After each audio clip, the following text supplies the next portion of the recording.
Yeah, you're good. Okay. All right. So I've already went ahead and made my yeast mixture. This was 2 1/4 teaspoons of yeast and roughly 2 teaspoons of brown sugar and 1 1/2 cups of warm water. It has to be warm, cannot be really hot, cannot be like cool, just warm.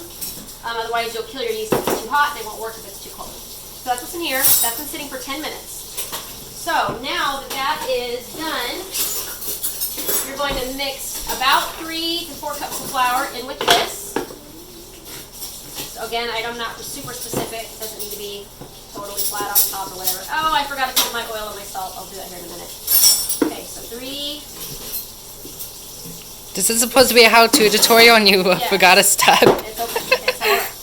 Okay, so I forgot roughly 2 tablespoons of oil. I don't even measure. I go 1, 2, something like that. Be a little more, be a little less, it's fine. And you see my hand, Josh? Yeah. About like that much salt. I just put salt in there. You don't need to see. Okay, now mix it up. And I can already tell, probably gonna need to add more flour to this. Yeah, I can already tell. So I'm gonna do about another 1/2 cup. Probably gonna need even more than that. You don't want it to be really wet when you turn it out onto the cutting board because then it wants to stick to everything. Yep, I need more flour. I'll do about another 1/2 cup. So altogether I've used what, maybe 4 cups? Oh wait, hold on 1 second. What? Check ice tray. Should I snooze 2, it? yeah. Okay. Okay, so it's getting closer, but you can still see it's still a little too wet. So I'm probably gonna have to mix a little bit more flour in here. I'm still too hungry for crackers. You are. Mom, Yeah, you can see that's still kind of wet. I don't want I'm that wet. hungry. So don't make the video dizzy, Josh. So probably Yeah. about, I'm not even gonna use all that though. Left about that much left. So you can see how I coated it. Just kind of smush it in and then turn the dough over. Hey, I do that with Play-Doh. Yes, you do. You like to mush up Play-Doh, don't you?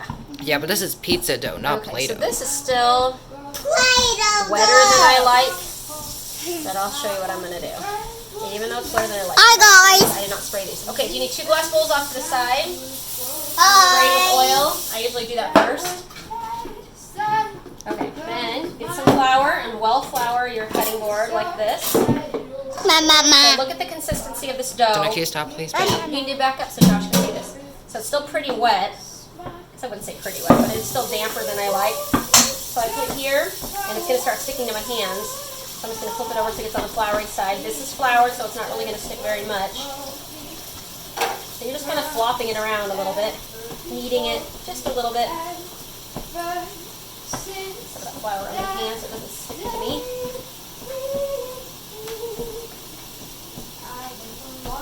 Now it's kind of sticky, so I'm going to put that on the flour side. It should feel kind of pillowy, a little bit silky-ish almost. Oh yeah. If it's really sticky, you just want to sprinkle some more flour on it. Can I stop, please? Jonah, stop, so the camera can hear me. So if it's really sticky, you sprinkle more flour on top until it's not. Okay, so now I've kind of formed it into a dome shape. Then you get this knife, and I go about where I think the middle is. Mommy. Cut it 2 halves. Just a minute, Joe. Now where you've cut, that's going to be really, really sticky. So what I do is I will put a little bit more flour down here, and then put that right down on that flour. Just kind of go like that. Fold it over. Again, if it feels too sticky anywhere, you just kind of put that, whatever the sticky part is, you put that in the flour. And then, if there's any kind of seams, I just try to fold those under. It's probably not super important. And put that seam side down-ish into this bowl. Do the same thing with the other half. A little bit of flour. And put that side you just cut down on it. See, this one still feels a little bit too sticky to me, so I'm going to put a little bit more flour down. And sometimes your dough is going to look a lot drier than this, and that's okay. So this one doesn't really have many seams, so it doesn't matter if I put it down, so I'm going to plop it. Then you spray oil on the top. Then you come over here, turn the oven on just till the light comes on. So when the light comes on, actually let me see if this is warm already from lunch. It's not very warm. So what I do is I turn this on, and you're gonna leave it on for maybe 15-20 seconds just to get the oven a little bit warm for you to put your dough in. And then, try to do this all in one video. After you've waited. It's like 5 minutes already. I know. Oopsie. Okay, back up. Let me check to see if this is warm enough. Yep, so I stick my hand there and it feels warm. There's like a warm air feeling. I don't think these are hot yet, but I don't know. So I'm just going to pull it out like that. Put your 2 balls of dough on there. And then you put your dish towel over it like this. And stick it back in. Close this. And then set the timer for 55 minutes. Okay, you can stop it. Alright. Hi. Okay, back up. Okay, now I'm gonna pull the dough out of the oven. I'm doing this on a separate date because I forgot to do it the first time. Here's both doughs that were sitting in the oven for an hour, about an hour, it could be 55 minutes or so. So, what you wanna do, I'm just getting some, you get your oil,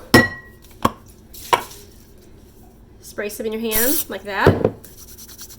And then you're just gonna punch it down. Now the reason we sprayed our hand is so that as we roll it, it doesn't stick. So kind of roll the dough towards yourself. We sprayed our hands. Yeah, whatever, Jay. And then you go like this. And then you take your spray oil again and you just spray the bottom. This time you do not spray the top, you just spray the bottom. So now this one, my hand's already oily, so I don't have to do it again. So you roll it towards yourself, and then you kind of fold it in on itself, and I kind of just get all the seams of it. I kind of squish onto the bottom like that. So the bottom, this is just so it doesn't stick as it's rising again. And now you just leave them here. Oh, spray oil. Leave them here on the counter for anywhere from 45 to 60 minutes to rise again. And they'll look like this when they're done. The tops are quite dry, which is what you want. Okay, so then what you do, I forgot this part. What? You said you will eat it. Unless you'll eat it. If you'll eat it, I don't need it. So you want some cornmeal. Now this is the part Savannah can't do. Oh, too bad. You need to shake it. I'm going to drop it or something. Just a very light sprinkling on both pans. It's like birdseed. Kinda, huh? Very light sprinkling. Can you see that in the camera, Josh? Yeah. Okay. It's So coming out after you've done crystal that, clear. I mean, I will eat it, but I shouldn't, which is why I was going to pawn it off to you. So if you will eat it, I might eat it. Then you put flour in here, spread it all out like this. Now when you dump these out, you kind of have to do it quick, and you kind of want the dough to land right here if you can. So you got to go like this. Just like that, isn't that pretty? Then take some more flour, shake it on top, because this side is really, really sticky, and you don't want it to stick. Well, to your because hands like or the your bottom rolling of it pin. was like Yeah, covered and then in you just take your hand, pat it all oil. over, kind of coat it. Try not to put this much flour on it. This is kind of a lot what I put on. Okay, now after I've got kind of the whole thing pretty coated with flour, I'll take that extra flour on my hand, just kind of do this, the rolling pin. Okay. And you go back and forth this way, and then 90-degree turn, and then like these, I guess, 45-degree angles. What you're trying to do is get it to go into a nice circle. So you should do is probably go like this, but I don't do it the whole time. Okay, about that big. Whoa. A little smaller if you want. Now there's the tricky part. When you pick it up, you got to do it kind of quickly. Put your fingers underneath it, full hands. See, now it got totally misshapen, so then you just kind of have to pat it out like that, put it in the shape again, have a circle. Because then it's like so thin that it may like make Yeah. holes in so the dough. that was a little, I could have gone a little less big than that, and then it wouldn't have been so thin, and it wouldn't have been so fragile. This is because this dough is a lot wetter than normal. I probably could have put a little more flour in the beginning. So sprinkling the flour all over. 5 minutes, guys. I know, I'm waiting so long for Jojo. Yeah, well, she's dealing with a pizza Okay. right now. A little more flour on my hand. For the rolling pin, all over.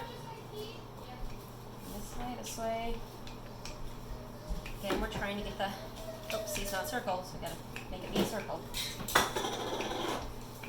How much gas does we have? Enough. I don't know how much, but it's enough. Actually, look. I believe I looked earlier and knew it was gonna be enough. Okay, so quickly, full hands, and then reshape it a little bit. Again, I think I could have gone a little smaller on these, because they were a little bit thinner than I like. Okay, now you can stop. Okay. Okay, so here I have a pre-baked crust. I just got it out. I baked it for 2 minutes, 2:30. Okay, so I'm gonna show you what we have here for the stuff that goes on it. So we have about 2 to 3 tablespoons of melted butter, and then I added maybe half a teaspoon to a teaspoon of garlic salt. 1 whole bell pepper sliced, not super thin, not super thick. 1 onion, but we probably will only use about half. Mushrooms, and the reason they're on this is because we drain them and then try to dry them a little bit, and I always get these from Aldi. That's the mushrooms we use. Same with olives, we dry them off, and I get these from Walmart. We normally use Aldi's pepperoni, but they were out, so Hormel pepperoni, which we don't really like, but it'll be all right. So this butter, you use the pastry brush, and you butter the edges, and you'll do this with both pizzas. I'm just showing you one, but everything that I have here is for 2 crusts. It'll be enough toppings and everything for 2 crusts. Oh, and I also have cheese and pizza sauce, which I did not show you. I'll show you that once I do it. So all around the edges with the butter. Doesn't need to be perfect. Then we get this pizza sauce from Walmart. I'm gonna do about two of these on there. Might need to do a little more, I don't know. Spread it all around to the outer edges of where your butter is.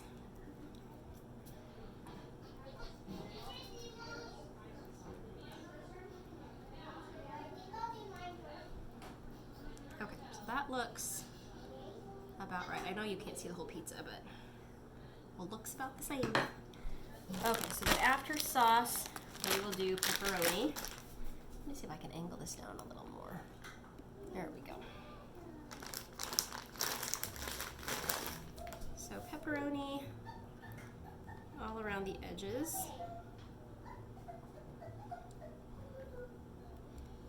Now you could do this on top of the cheese, but we normally do it under. I think we've tried it on top and we just didn't like it as much, but you guys can try it again on top if you'd like.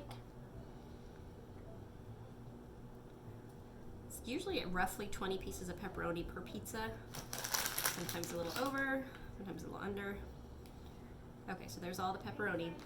Now, I did pizza with Walmart's mozzarella this week and nobody liked it. So it's because Aldi was out. This is the one we normally use, this mozzarella from Aldi, and everybody likes this. So we use probably a little more than half the package. Sometimes it's a little more, a little less. Again, you just eyeball it.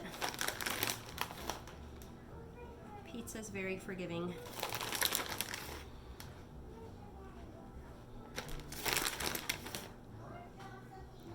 You want to make sure you do not neglect the edges. And if you think you have too much in one place, you just kind of spread it out. So, should look about like that. Then I always do the mushrooms and olives next. I don't know why, I just do.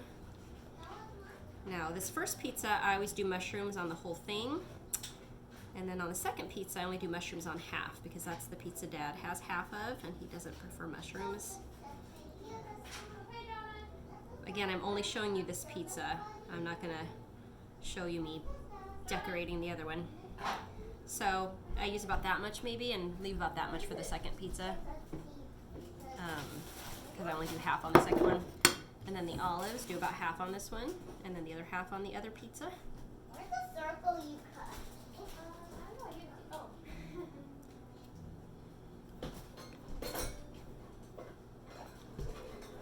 Mama. What, buddy? Hi. Hi, Jonah. Okay, now see, there's not very many over here. Everybody should have an equal share of olives. Okay, anyway, that looks good. Then bell peppers and then onions. Now sometimes I dry the bell peppers off. Sometimes I don't. I'm not gonna use that one.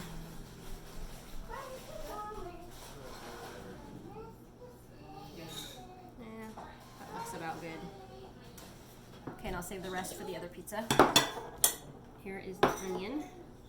Now see these top pieces that are peeling off? Sometimes I actually just take those off because I feel like maybe they're kind of dry or something and that's why they're peeling up and I don't use those. So I think what I'm actually going to do this time, I do this sometimes, is I will, when I peel them apart, I actually break them in half. Put them on here like that. And once I get down to the pieces that are already small, I just leave them.